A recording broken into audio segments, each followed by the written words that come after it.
சுதந்திரமான பிளைன்ஃபீல்ட் கிறிஸ்தவ அறிவியல் தேவாலயத்திலிருந்து வாராந்திர பைபிள் பாடத்தை நீங்கள் கேட்கிறீர்கள். அது அமெரிக்காவின் பிளைன்ஃபீல்ட், நியூ ஜெர்சியில் அமைந்துள்ளது.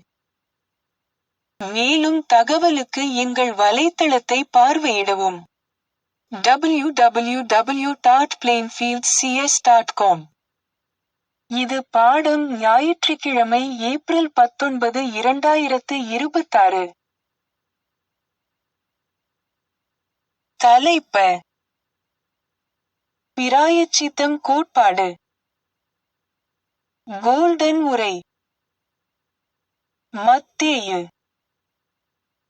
வியாதியுள்ளவர்களை சொஸ்தமாக்குங்கள், குஷ்டரோகிகளை சுத்தம் பண்ணுங்கள், மரித்தோரை எழுப்புங்கள், பிசாசுகளை துரத்துங்கள், இலவசமாய் பெற்றீர்கள், இலவசமாய் கொடுங்கள். பொறுப்பு ரீதியான வாசிப்பு. யோவான். ஆதிமுதலாய் இருந்ததும், நாங்கள் கேட்டதும், எங்கள் கண்களினாலே கண்டதும், நாங்கள் நோக்கி பார்த்ததும், எங்கள் கைகளினாலே தொட்டு பார்த்ததுமாயிருக்கிற ஜீவ வார்த்தையை குறித்து உங்களுக்கு அறிவிக்கிறோம். நீங்களும் எங்களோடே ஐக்கியமுள்ளவர்களாகும்படி நாங்கள் கண்டும் கேட்டும் இருக்கிறதை உங்களுக்கும் அறிவிக்கிறோம். எங்களுடைய ஐக்கியம் பிதாவோடும் அவருடைய குமாரனாகிய இயேசு கிறிஸ்துவோடும் இருக்கிறது.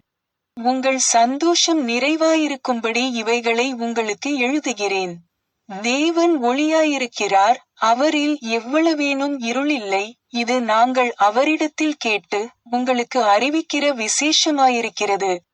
நாம் தேவனுடைய பிள்ளைகள் என்று அழைக்கப்படுவதினாலே பிதாவானவர் நமக்கு பாராட்டின அன்பு எவ்வளவு பெரிதென்று பாருங்கள். உலகம் அவரை அறியாதபடியினாலே நம்மையும் அறியவில்லை.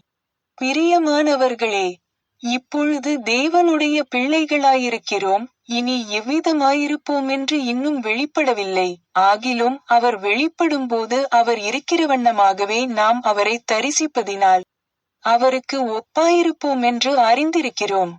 அவர் மேல் இப்படிப்பட்ட நம்பிக்கை வைத்திருக்கிறவன் எவனும் அவர் சுத்தமுள்ளவராயிருக்கிறது போல தன்னையும் சுத்திகரித்துக் கொள்ளுகிறான். பாடம் பிரசங்கம். பைபிளிலிருந்து. மத்தேயு. பின்பு இயேசு கலிலேயா எங்கும் சுற்றி நடந்து அவர்களுடைய ஜெப ஆலயங்களில் உபதேசித்து ராஜ்யத்தின் சுவிசேஷத்தை பிரசங்கித்து ஜனங்களுக்கு உண்டாயிருந்த சகல வியாதிகளையும் சகல நோய்களையும் நீக்கிச் சொஸ்தமாக்கினார். அவருடைய கீர்த்தி சீரியா எங்கும் பிரசித்தமாயிற்று.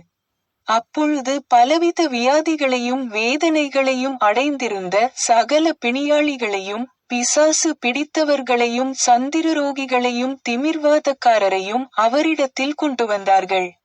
அவர்களை சொஸ்தமாக்கினார். கலிலேயாவிலும் தெக்கப்போலியிலும் எருசலேமிலும் யூதேயாவிலும் யோர்தானுக்கு அப்புறத்திலும் இருந்த திரளான ஜனங்கள் வந்து அவருக்கு பின் சென்றார்கள்.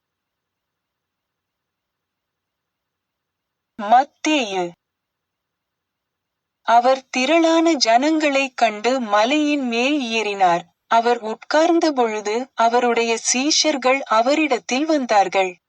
அப்பொழுது அவர் தமது வாயை திறந்து அவர்களுக்கு உபதேசித்துச் சொன்னது என்னவென்றால், ஆவியில் எளிமையுள்ளவர்கள் பாக்கியவான்கள், பரலோக ராஜ்யம் அவர்களுடையது.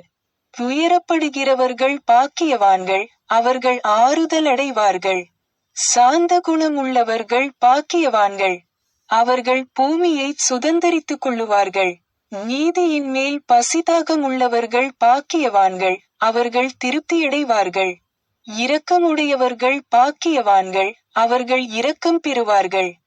இருதயத்தில் சுத்தமுள்ளவர்கள் பாக்கியவான்கள், அவர்கள் தேவனை தரிசிப்பார்கள். சமாதானம் பண்ணுகிறவர்கள் பாக்கியவான்கள், அவர்கள் தேவனுடைய புத்திரர் எண்ணப்படுவார்கள். நீதியினிமித்தம் துன்பப்படுகிறவர்கள் பாக்கியவான்கள், பரலோக ராஜ்யம் அவர்களுடையது. என்னிமித்தம் உங்களை நிந்தித்து துன்பப்படுத்தி பலவித தீமையான மொழிகளையும் உங்கள் பேரில் பொய்யாய்ச் சொல்வார்களானால் பாக்கியவான்களாயிருப்பீர்கள். சந்தோஷப்பட்டு களிகூருங்கள், பரலோகத்தில் உங்கள் பலன் மிகுதியாயிருக்கும். உங்களுக்கு முன்னிருந்த தீர்க்கதரிசிகளையும் அப்படியே துன்பப்படுத்தினார்களே. ஆகையால் பரலோகத்திலிருக்கிற உங்கள் பிதா பூரண சற்குணராயிருக்கிறது போல நீங்களும் பூரண சற்குணராயிருக்க கடவீர்கள். மத்தேயு.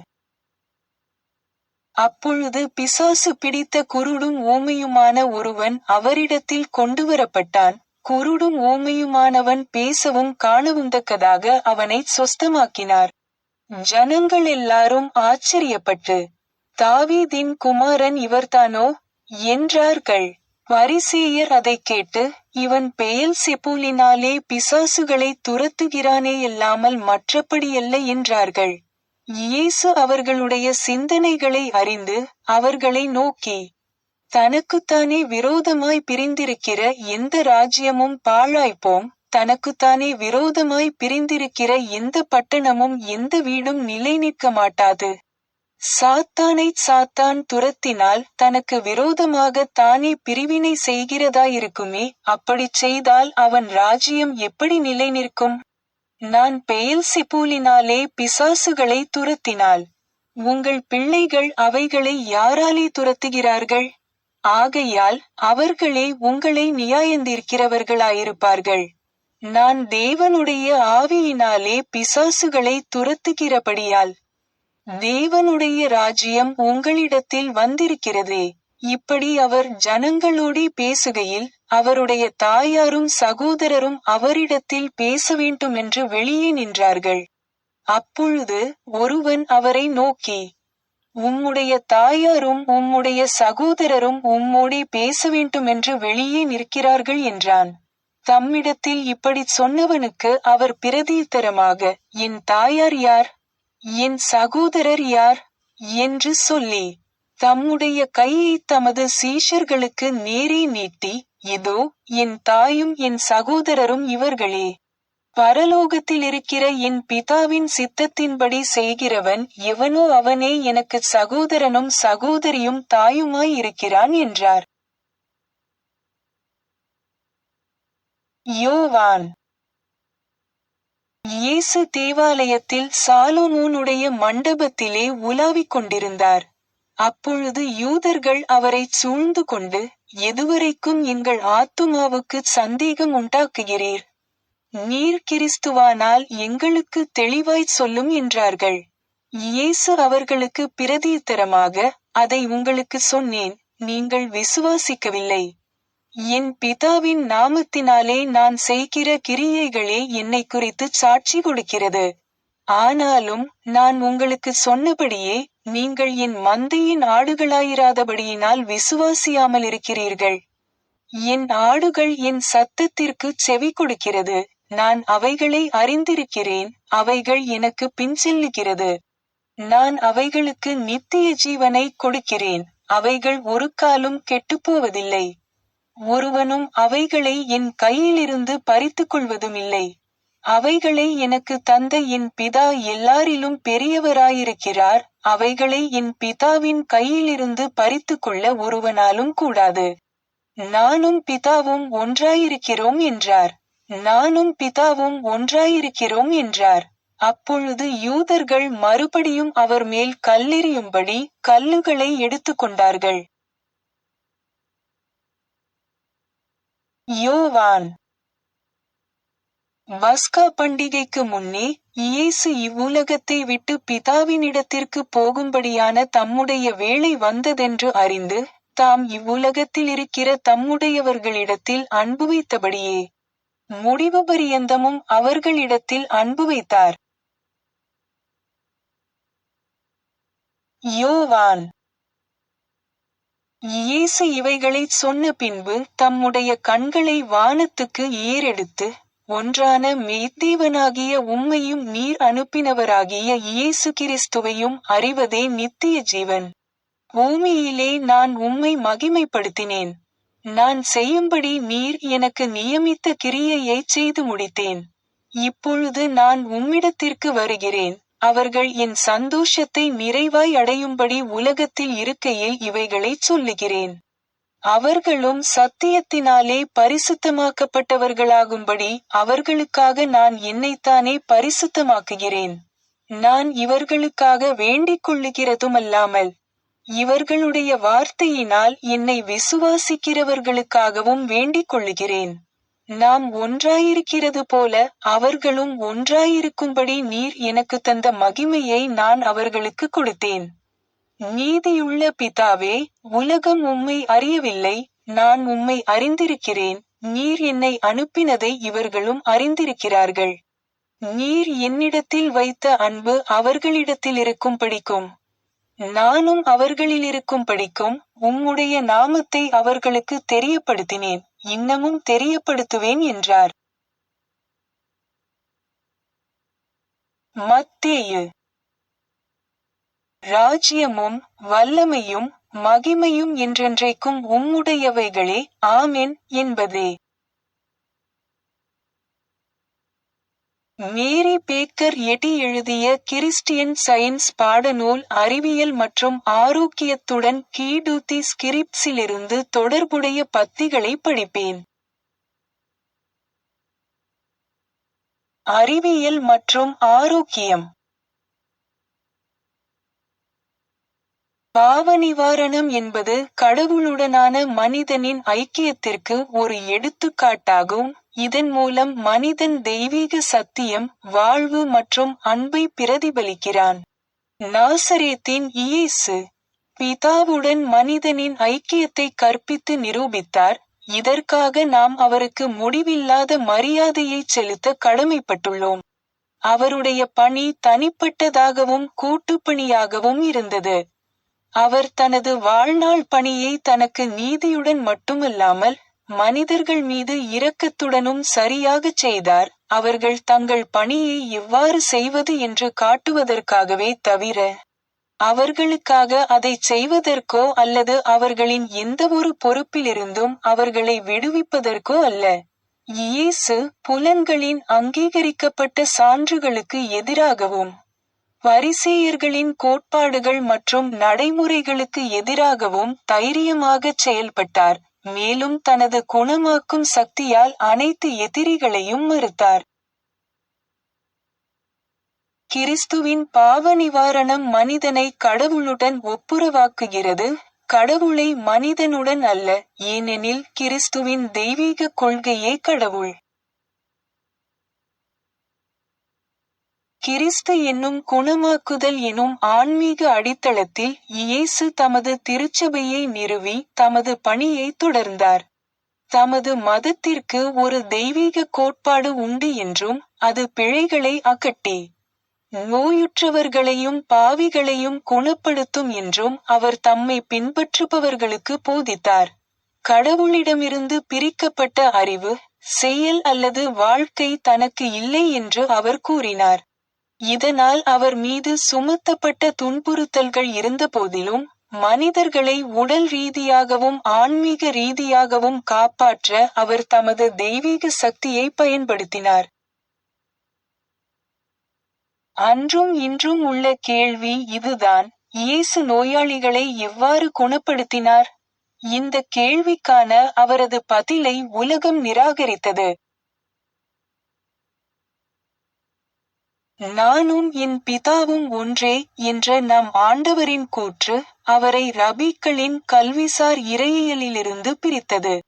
கடவுளை பற்றிய அவருடைய மேலான புரிதல் அவர்களுக்கு ஒரு கண்டனமாக இருந்தது. அவர் ஒரே ஒரு மனதை மட்டுமே அறிந்திருந்தார், வேறெதற்கும் உரிமை கோரவில்லை. அகந்தை என்பது உடலுக்கு பதிலாக மனமே என்றும், பருப்பொருள், பாவம் மற்றும் தீமை ஆகியவை மனம் அல்ல என்றும் அவர் அறிந்திருந்தார். மேலும் இந்த தெய்வீக அறிவியலை பற்றிய அவருடைய புரிதல் அந்த காலத்தின் சாபங்களை அவர் மீது கொண்டு வந்தது. மக்களின் எதிர்மாறான மற்றும் தவறான பார்வைகள் கிறிஸ்து கடவுளுடன் கொண்டிருந்த குமாரத்துவத்தை அவர்களின் உணர்வுகளிலிருந்து மறைத்தன. அவருடைய ஆன்மீக இருப்பை அவர்களால் பகுத்தறிய முடியவில்லை. அவர்களுடைய மாம்ச சிந்தைகள் அதற்கு விரோதமாக இருந்தன. கிறிஸ்து இயேசுவால் முன்வைக்கப்பட்ட கடவுளின் ஆன்மீக கருத்துக்கு பதிலாக அவர்களுடைய எண்ணங்கள் மரண பிழையால் நிறைந்திருந்தன. சத்தியத்தின் ஆன்மீக உணர்வை மறைக்கும் பாவத்தின் மூலம் கடவுளின் சாயலை நாம் இழக்கிறோம். பாவத்தை அடக்கி மனிதனின் உரிமையாகிய கடவுளின் குமாரர்களின் விடுதலையை நாம் நிரூபிக்கும் போது மட்டுமே இந்த சாயலை உணர்கிறோம். இயேசு பொருள்சார் விதிகளுக்கு முற்றிலும் எதிராக அலைகளின் மீது நடந்து திரளான மக்களுக்கு உணவளித்து நோயாளிகளை குணப்படுத்தி மரித்தோர் உயிர்த்தெழுப்பினார். அவருடைய செயல்கள் பொருள்சார் புலன் அல்லது விதியின் பொய்யான கூற்றுகளை முறியடித்து அறிவியலின் செயல் விளக்கமாக அமைந்தன. கிறிஸ்து என்பவர், நானே வழியும் சத்தியமும் ஜீவனுமாக இருக்கிறேன், நானும் என் பிதாவும் ஒன்றாயிருக்கிறோம் என்ற தனது கூற்றுகளில் இயேசு குறிப்பிட்ட ஆவியே ஆவார். இந்த கிறிஸ்து அல்லது மனிதனான இயேசுவின் தெய்வீகத்தன்மை அவரை உயிரூட்டிய அவரது தெய்வீக இயல்பாகவும் தேவபக்தியாகவும் இருந்தது. தெய்வீக சத்தியம், ஜீவன் மற்றும் அன்பு ஆகியவை பாவம், நோய் மற்றும் மரணத்தின் மீது இயேசுவுக்கு அதிகாரத்தை அளித்தன. பரலோக இருப்பின் அறிவியலை வெளிப்படுத்துவதும் கடவுள் யார் என்பதையும் அவர் மனிதனுக்காக என்ன செய்கிறார் என்பதையும் நிரூபிப்பதுமே அவரது பணியாக இருந்தது. உண்மையான மகிழ்ச்சிக்கு மனிதன் தனது மூலமான தெய்வீக அன்புடன் ஒத்திசைந்து இருக்க வேண்டும். குமாரன் தந்தையுடன் இசைவாகவும் கிறிஸ்துவுடன் ஒத்திசைவாகவும் இருக்க வேண்டும். நமது பரலோக தந்தையாகிய தெய்வீக அன்பு எல்லா மனிதர்களும் நமது குருவின் மற்றும் அவரது அப்போஸ்தலர்களின் முன்மாதிரியை பின்பற்ற வேண்டும் என்றும் அவருடைய ஆளுமையை வெறுமனே வழிபடக்கூடாது என்றும் வலியுறுத்துகிறது. தெய்வீக சேவை என்ற சொற்றொடர் அன்றாடச் செயல்களுக்கு பதிலாக பொதுவாக பொது வழிபாட்டை குறிப்பதாக மாறியிருப்பது வருத்தமளிக்கிறது. கிறிஸ்தவத்தின் இயல்பு அமைதியானது மற்றும் ஆசீர்வதிக்கப்பட்டது. ஆனால் இறைராஜ்யத்தில் பிரவேசிக்க நம்பிக்கையின் நங்கூரம் பௌதிக திரையை கடந்து நமக்கு முன்பாக இயேசு கடந்து சென்ற ஷெக்கினாவிற்குள் வீசப்பட வேண்டும். மேலும் பௌதிகத்தை கடந்த இந்த முன்னேற்றம் நீதிமான்களின் மகிழ்ச்சிகள் மற்றும் வெற்றிகள் வழியாகவும் அவர்களின் துக்கங்கள் மற்றும் துன்பங்கள் வழியாகவும் வர வேண்டும். நமது குருவைப் போலவே நாமும் பௌதிக புலன்களிலிருந்து விலகி இருப்பின் ஆன்மீக புலனுணர்வுக்குள் செல்ல வேண்டும். மனந்திரும்புதலின் ஒவ்வொரு வேதனையும் துன்பமும் சீர்திருத்தத்திற்கான ஒவ்வொரு முயற்சியும் ஒவ்வொரு நல்ல எண்ணமும் செயலும் பாவத்திற்கான இயேசுவின் பரிகாரத்தை புரிந்து கொள்ளவும் அதன் செயல்திறனுக்கு உதவவும் செய்யும். ஆனால் பாவி தொடர்ந்து ஜெபித்து மனந்திரும்பி பாவம் செய்து வருந்திக் கொண்டிருந்தால் அவனுக்கு பரிகாரத்தில் கடவுளுடனான ஐக்கியத்தில் சிறிதளவே பங்கு உண்டு. ஏனெனில் இருதயத்தைச் சீர்திருத்தி ஞானத்தின் சித்தத்தைச் செய்ய மனிதனை தகுதிப்படுத்தும் நடைமுறை மனந்திரும்புதல் அவனிடம் இல்லை. நமது போதகரின் போதனைகள் மற்றும் நடைமுறைகளின் தெய்வீக கோட்பாட்டை குறைந்தபட்சம் பகுதியளவிலாவது வெளிப்படுத்த முடியாதவர்களுக்கு கடவுளில் பங்கு இல்லை. கடவுள் நல்லவராக இருந்தாலும் அவருக்கு கீழ்ப்படியாமல் வாழ்ந்தால் நாம் எந்த பாதுகாப்பையும் உணரக்கூடாது. இயேசு சொன்னார், விசுவாசிக்கிறவர்களை இந்த அடையாளங்கள் பின்தொடரும். அவர்கள் வியாதியஸ்தர் மேல் கைகளை வைப்பார்கள், அவர்கள் குணமடைவார்கள். அவரை யார் விசுவாசிக்கிறார்கள்? அவர் தம் சீடர்களை நோக்கி கூறினார். ஆனாலும் அவர், இந்த அடையாளங்கள் உங்களை பின்தொடரும் என்று சொல்லவில்லை. மாறாக, வரவிருக்கும் எல்லா காலத்திலும் விசுவாசிக்கிறவர்களை அவர்களை பின்தொடரும் என்றுதான் சொன்னார். மற்றொரு சமயம் இயேசு 12 மாத்திரமல்ல, அவர்களுடைய வார்த்தையின் மூலமாக விசுவாசிக்கப் போகும் அத்தனை பேருக்காகவும் ஜெபித்தார். வாழ்வே கடவுள் என்பதை நாம் அனைவரும் கற்றுக்கொள்ள வேண்டும். உங்களையே கேட்டுக்கொள்ளுங்கள், நான் உன்னதமான நன்மையை நெருங்கும் ஒரு வாழ்க்கையை வாழ்கிறேனா? சத்தியம் மற்றும் அன்பின் குணப்படுத்தும் சக்தியை நான் வெளிப்படுத்துகிறேனா? அப்படியானால் பூரண நாள் வரை பாதை பிரகாசமாகும். கடவுளை பற்றிய புரிதல் மனிதனுக்கு எதை கொண்டுவருகிறது என்பதை உங்கள் செயல்களே நிரூபிக்கும்.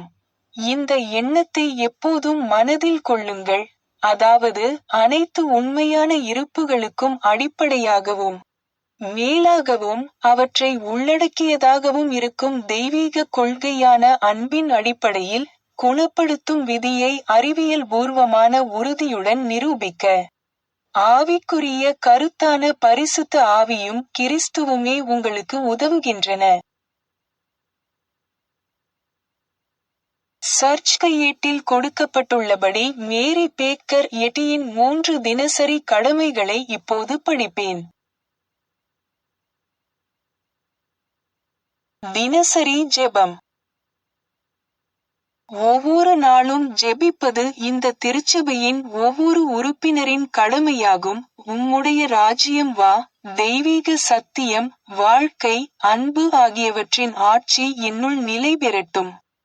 எல்லா பாவங்களையும் என்னிடமிருந்து விலக்கட்டும். உம்முடைய வார்த்தை எல்லா மனிதர்களிடமும் பாசத்தை வளப்படுத்தி அவற்றை ஆளட்டும். நோக்கங்கள் மற்றும் செயல்களுக்கான விதி.